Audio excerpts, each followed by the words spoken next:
seek that wind flag downrange. Yeah. Right to left. Here it's left to right.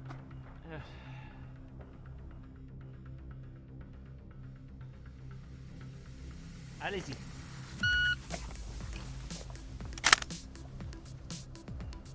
Impact!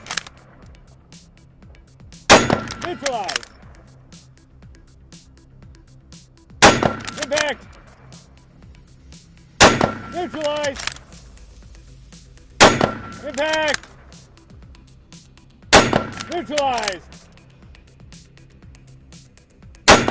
Impact! Neutralized!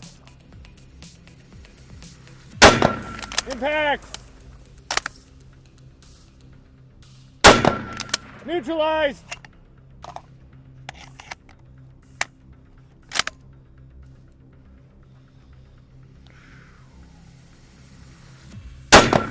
Impact!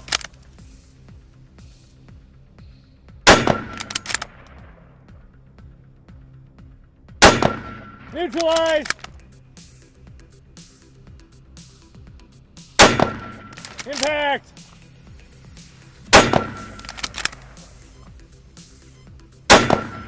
Neutralized! Impact!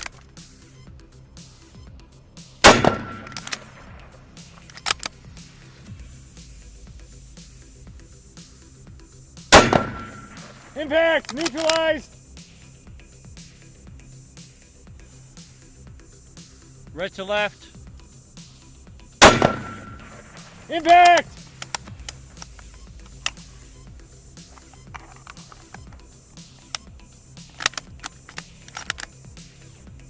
Right to left.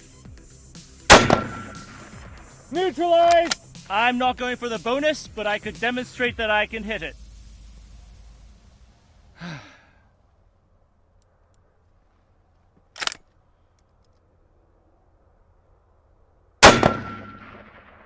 Off the left. Oh, that's not a very good demonstration. This mag is also wonky right now.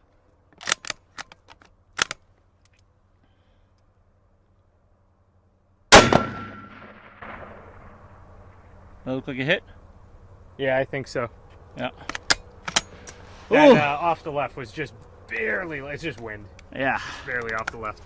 All right, so I was really dreading using this final mag, Josh, because this one was set onto the side for emergency purposes. But it's a system that I am absolutely unfamiliar with, but still able to hit decent, with decent tempo, I suppose. Yeah, I felt like it was. I would say compared to let's say the M24 and the AI, this absolutely had a magazine capacity advantage.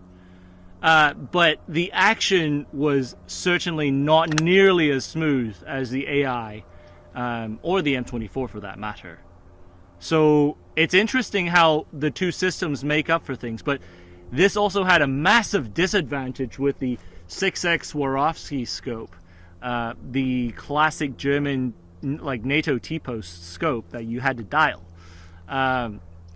Again, the original F2s came with the military drone or Schrome J8 scopes that are actually really, they have a good ballistic dial, ballistic drop in them for 7.62 NATO, but those are only for military and they do not sell to civilians, and the only ones that exist, according to Ian, are likely stolen. So this is infinitely better than the 3.8x APX that some of the early F2s also came with. But I mean, interesting system. I think the throw was actually really easy on this, Josh. Like, the throw is fairly short. You don't move your face away from the scope and you could still stay on target. So after a few shots, I would just stay on target without even cycling, just so I would try to spot my own hits. But that I would not be able to do that if it were on the bipod that it came with. So that's why I have it bedded onto the pack. But still, a rifle that you don't see every day, and something that we can discuss at length at the debrief. See you at the debrief.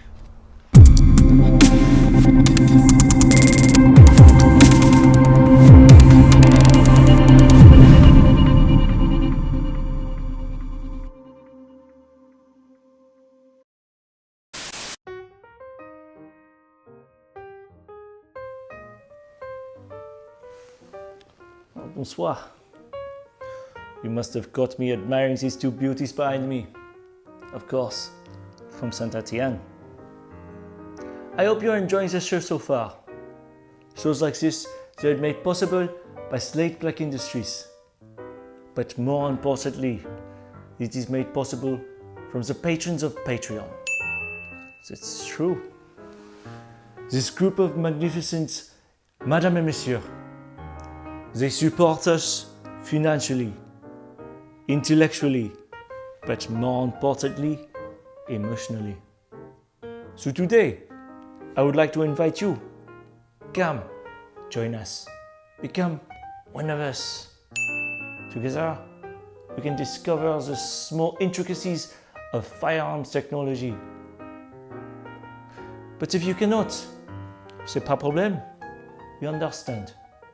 We would be just as happy to hear from you in the comment section below. But for now, allons-y. Let's get on with it. Welcome into the debrief for this run. On the Speedway runs, we break down our evaluations based on segmented categories. So we'll talk about the overall run and the shooter's performance, hitting on how the base firearm, the sighting system, the cartridge, and the environmentals all came into play during the course of the run. Now, unlike our regular practical accuracy series, the Speedway course challenges the shooter to shoot as fast as possible while also accounting for constantly changing elevation and wind holds as needed. This presents a unique challenge that the shooter then has to overcome. So let's get into it. So Henry, why on earth did you choose to not shoot at the bonus on the FRF2 run? At the moment, I was not confident that I would make my time back. On top of that, the magazine, the last magazine on deck, was the problematic magazine that kept on misfeeding. So that would have given me a massive issue if I shots did not hit, jam, clear jam, and had issues with that. Right. So Even though the cost benefit, right? The cost benefit, potential issues with the wind and the functionality of the magazine, those were enough to leave you unconvinced of a first round impact. But at the end of it, let's look back at this. This is a bolt action rifle that cleared from first target to last target. We're talking about 16 in total? No. 18 in total, 9 targets. 18 shots to clear from 0 to 650. I mean, that's not terrible. Again, we're pushing ourselves to say, oh, I did so poorly. A bolt action rifle, Josh.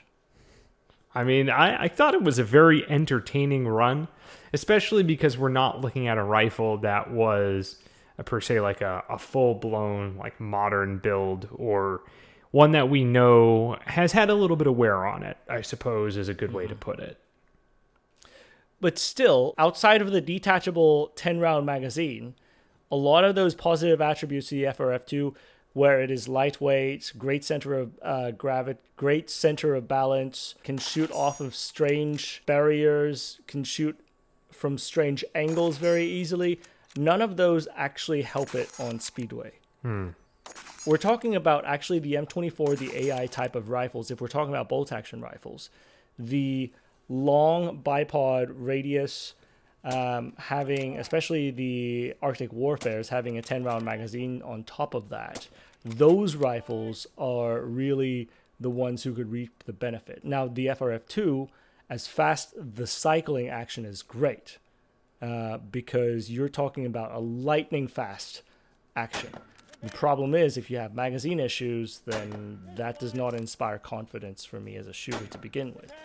The barrel being slightly worn out, somewhat worn out, being shot by the military operators before the multiple generations of military shooters before me, that does not inspire confidence. And you're talking about a 6x scope without any of the easy win calls that a lot of the mil-dot scopes have on the later rifles that we shoot. That was also not easy. That being said, did I enjoy it? Absolutely, I enjoyed it. I mean, unlike any other bolt-action rifle we've seen, I think this is one of the fastest cycling bolt-action rifles out there. So if you're talking about one of the Western bolt-action rifles that could sort of rival the Dragunov in a lot of its attributes, I think this has got a lot of the same attributes. I mean, obviously it's not semi-auto, but it's still pretty cool. So you talked about a lot of stuff there. Let's just start sort of unpacking some of the functional pieces of the run and how the features of the rifle played into those aspects. So the first thing I want to ask you about is you already mentioned that some of the light and quick and traversing elements of the bipod setup are not really optimal for this type of belly down on a very flat plane style shooting. So you opted to go with the pack base rest as opposed to using the bipod. I know that you shot the PA run with the bipod. What did you learn from using the bipod there that led you to believe that the correct choice for the Speedway would have been to shoot off the ruck? So just because the bipod is there does not mean that you have to use the bipod, nor does it mean that the bipod is automatically the best solution in all cases. The bipod is there because it gives you a much more stable shooting platform depending on your environment that you're deploying it in. That bipod traverses very easily, deals with high LOS angles very easily. It deals with a lot of real-life shooting conditions very well.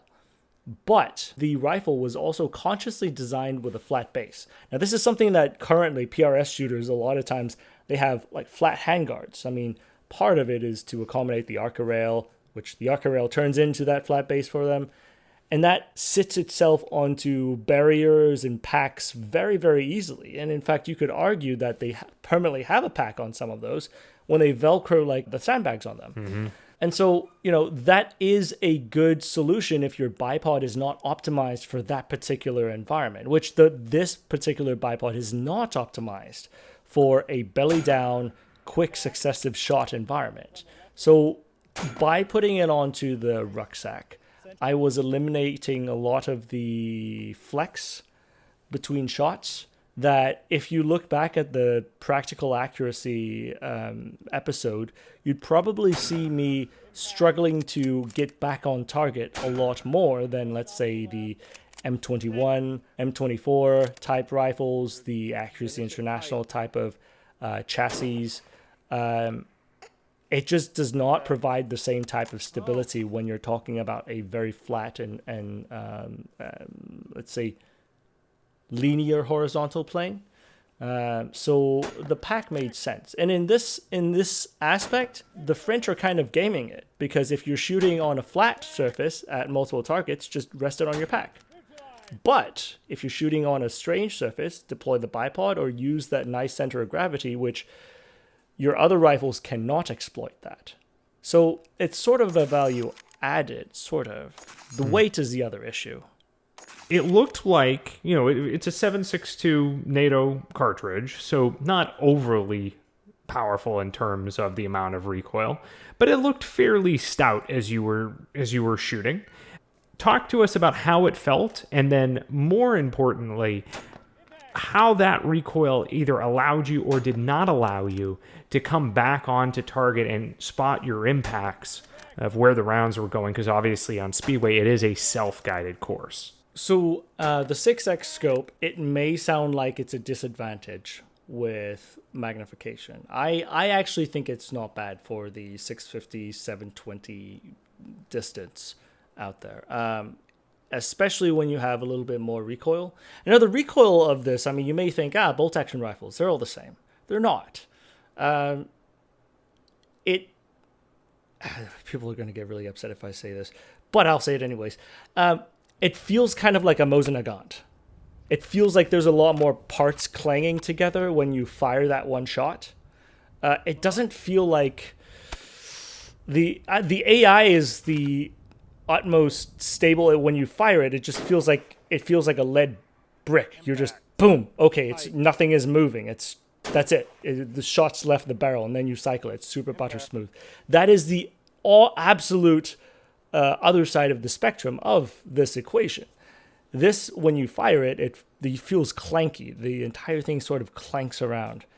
It's not terrible, like you said. It's 308, so it's not like a 300 Win Mag. Like if it were a 300 Win Mag, that would cause issues. But still, you see the effects on me to where it's harder for me to. It's not hard. It's harder, relatively harder, for me to get that second shot on. Now the M24 that we shot also had a mirrors rail on it, which adds to the weight, which then adds to the stability. So it very much these lightweight rifles are a little bit more difficult to continue to self-spot and hold on target. That said, even with its shot out barrel, not shot out entirely, with its more worn down barrel, I'm still able to see where it hit with the Swarovski scope, and I'm still able to adjust to it as quickly as possible, largely because of how fast you could cycle that action. Pretty much the only misses that you had were windage related, and on this particular day, the wind was exceptionally tricky. We had crosswinds going on between our position and the target's downrange, such that you've got one wind at our position, one direction, then a different wind downrange. On any of the shots where you had observed a miss, are you basically closing up the action as quickly as you can and taking another shot using what is effectively like the same hold, or are you trying to make adjustments based off of that wind, especially when there were instances, I believe, where you had first round impact, second round miss, third round impact? On something like that, can you walk us through what's going on in your mind as the shooter as you're observing, okay, I hit it with this hold, then I used the same hold but I missed for wind. Where's that third shot? Where's the hold going to be on that third shot? Well, third shot, I'm trying to chase the previous misses as the best I can with an understanding of where the cone of fire is. Now, I think we've talked about this in previous episodes when we're looking at a cone of fire, how a 4 MOA rifle could be effective at a 500-yard target if the wind conditions are observed. Which, if you're talking about 1.5 MOA rifle, it's like a 7-inch cone that you're working with at 500 yards. So, I mean, that's half a foot. That's, if you're talking about 1 foot right here, I've got a half target distance to work with. So, give or take, I mean, that part, if you're talking about self-spotting and sinking a second shot into it, at that point, it's more art than it is science. And a lot of it comes down to how fast my brain could process it, which again, this is why Speedway, you guys don't see it offline, but Josh and I, if we're running any Speedway episode, I have to make sure that I have enough sleep. I have to make sure that I am in good shooting condition. Whereas with PA, I could think about things on my own pace a little more.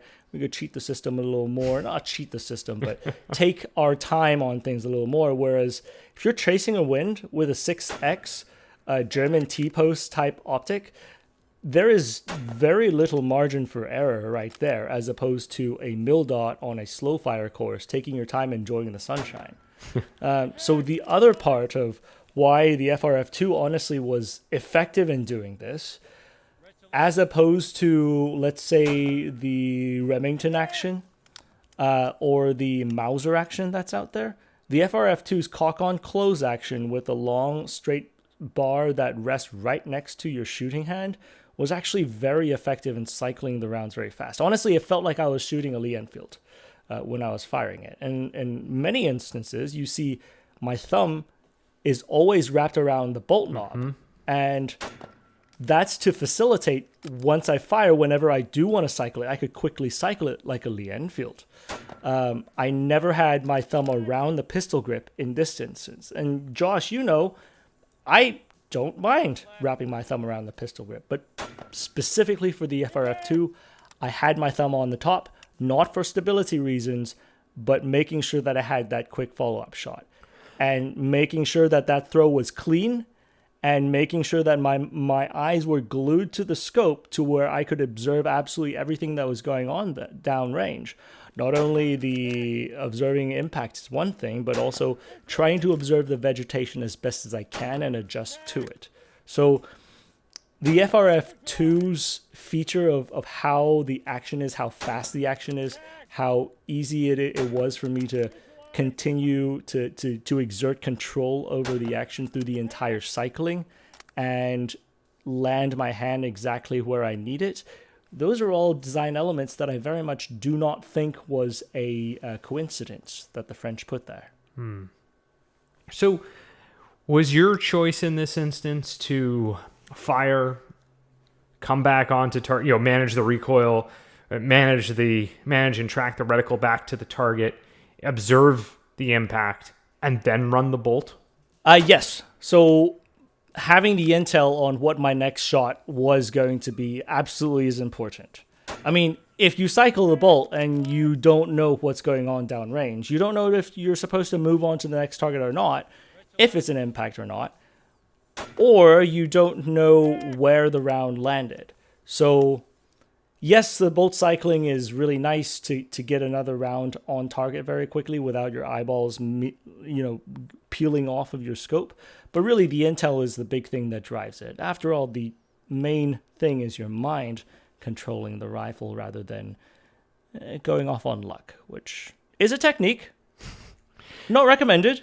So you said something really interesting there. You talked about how throughout the firing and observation sequence and running the bolt, you're generally able to stay pretty tight on the rifle throughout that entire sequence. And I noticed something really interesting, and I'm sure it wasn't by accident, but you actually held a consistent dial on the optic all the way out until you reached 400. So from the 100-yard target out to 350, you did not dial or adjust. So you were holding hold unders and hold overs on those targets within that distance block. And it wasn't until you switched to 400, you had to come off the gun already to do a mag change, that you then also made the adjustment to the dial. Can you talk us through, was that a strategy that you were thinking, I'm going to do this in advance, or did it just so happen that it lined up perfectly with coming off for the mag change and making the adjustment to the dial on the optic? So, I mean, this is one of those things where what we do, Josh, you and I really intersect a lot. I mean, I know, correct me if I'm wrong, but a lot of match shooting comes down to the efficiency of motion or efficiency of movement, right? Mm-hmm. Dropping my arm or bringing my arm up to then change the dial, even if I'm continually exerting my support hand to maintain my line of sight, that disrupts a lot of the flow. And in this instance, for the short range target, if I have, basically it's 1.2 mils worth of elevation change between the two, and I can very easily work out my my elevation by just using hold over hold unders, I absolutely am going to do that instead of wasting my motion on something else if I have the confidence of hitting it. Now, by contrasting this with the last target that I did not take the bonus target, at the end of the day, I was not confident in that one particular piece. Whereas the first parts, I absolutely was confident in doing that. So trimming the efficiency in that motion is absolutely vital when it comes to shooting. And a lot of that, unfortunately, comes down to experience rather than just reading a book and applying what you see in a book. Henry, I think that comment may rub some people potentially the wrong way. But what I realize that I think you've actually said is that it cuts both ways, that experience comment, right? Like, because what you're actually saying is while you are confident in the holdovers, hold unders up close, you did not have the experience or the confidence on the further target. Right. Right. I mean, it's sort of like if you pick up a 5.56 rifle and you have it set up to the 300 meter target, and let's say the difference between an SG 550 or an M16. Yes, I'm pretty confident at hitting that 1 to 300 yard target with a 300 meter zero, whether it's an M16, FNC, SG 550, or G3, even different caliber. But once it progresses farther and your margin of error significantly decreases or increases. No, your margin of error would decrease to score a hit, right? Right. So once your margin of error significantly decreases for that long target, and my experience level on the platform and 2 on using that scope is just simply not there because of the distance increase and the wind to throw onto that, it's going to be a lot more difficult. And especially if you're trying to run hold unders at that distance, I mean, you're talking about a massive difference on elevation compared to the 1 to 300. So in short, 1 to 300 is very easy to run hold unders. But once you get to that 400 meter line, your experience level has to kick in, or you have to rely on mechanical advantages, which is the turret. Dialing the turret in directly mitigates having that risk of missing the target without the experience. Right. With that system. Right. Okay, so on the 650 yard target, you collected an impact, and then you went to try to cycle, and the bolt hung up on the magazine lock open feature, which is a feature of this particular magazine and rifle. And I noticed you struggled with it for a second and then had to check to confirm it was empty before then making the change. Whereas on the M24, I believe you could feel that bolt glide over the top of the empty magazine and knew sort of implicitly by feel that the magazine was empty. Can you just walk us through those particular pieces? Because in the M24 video, you did make some comments about that and which you preferred, but it's worthwhile here because I think, we saw the challenging aspect of this in practice. Yeah, so I mean, there's a few different aspects contributing to this right now. One is familiarity. I am not a French Foreign Legionnaire who has countless hours on the FRF2, and so I am still learning the platform. I mean, to a certain extent, is that a negative to the score? Sure, of course. I mean, there's no way you're familiar with everything. Of course. But on the other side, it's not just whether the system is this or that. It's the characteristics of it. The M24, once I felt that there was no resistance to the bolt picking up an extra round, I knew it. I knew to dump another round and shoot an emergency round. And I fortunately also knew my holds very well with the M24 and was able to sink that, the last shot without having to fully reload the magazine. I don't like the magazine stops on bolt action rifles. I understand why it's there for the vast majority of military shooters to ensure that they are able to use it correctly. But with the FRF2, I did not know. Yeah, I did not know, and you saw me have to visual or tactily check that the magazine was in fact empty and change the mag. The other part to that is I was also dreading switching to the last magazine because I did know that the last magazine was not the smoothest to feed. It kept on popping misfeeds up into it. So in my mind, I was thinking, is this really, must I, mister? Must I really use the defective magazine? And I did. And so, that's what was going through my mind in a very short period of time is double checking, must I? Yes, I must. Let's go. Got it. So with that said, the only thing I don't think we've touched on the standard review of the Speedway course was the ammunition choice.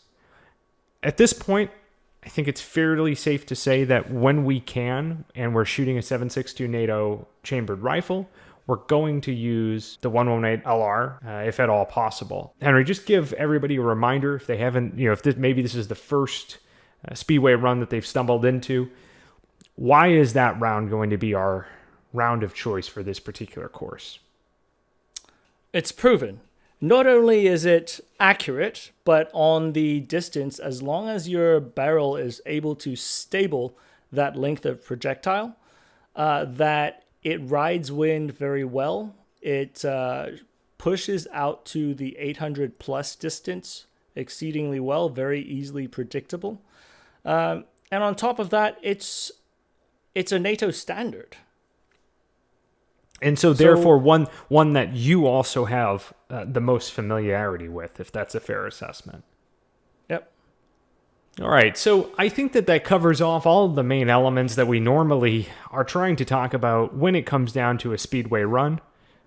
Henry, if there's nothing else that you'd like to add, I think we ought to say a very big thank you to the individual who was kind enough to send us this rare piece of history. Yes. Ian, if you're out there, thank you so much for sending the FRF2. And I think if our patrons or anything, they also thank you for sending it over, because this has actually been a hotly requested rifle. And in fact, especially for Speedway runs, people like to see the more challenging rifles, the more challenging, rare rifles that is difficult to get on this type of course.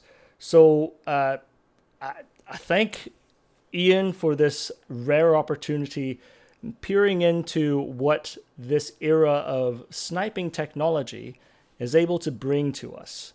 And that's I mean, and not just to Ian, I mean, we've got quite a few rifles that are fairly interesting that have ended up in our inventory that we've gotten to shoot. So huge thanks to a lot of those guys out there who are trusting us with some of their fairly rare, very rare property out there, and giving it some fairly demanding shakedowns as far as accuracy, because this is not a normal accuracy course.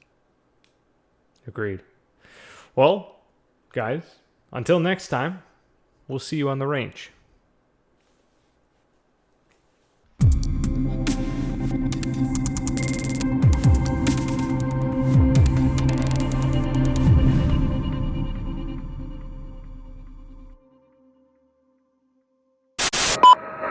This is Steel 96, 4 Vic, 8 packs, red con 1, green to green. How copy, over? Steel 96, this is Pepper 16, roger, over.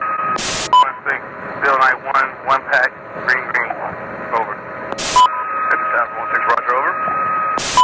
16, Steel 92, 1 Victor, 2 packs, red con 1, over.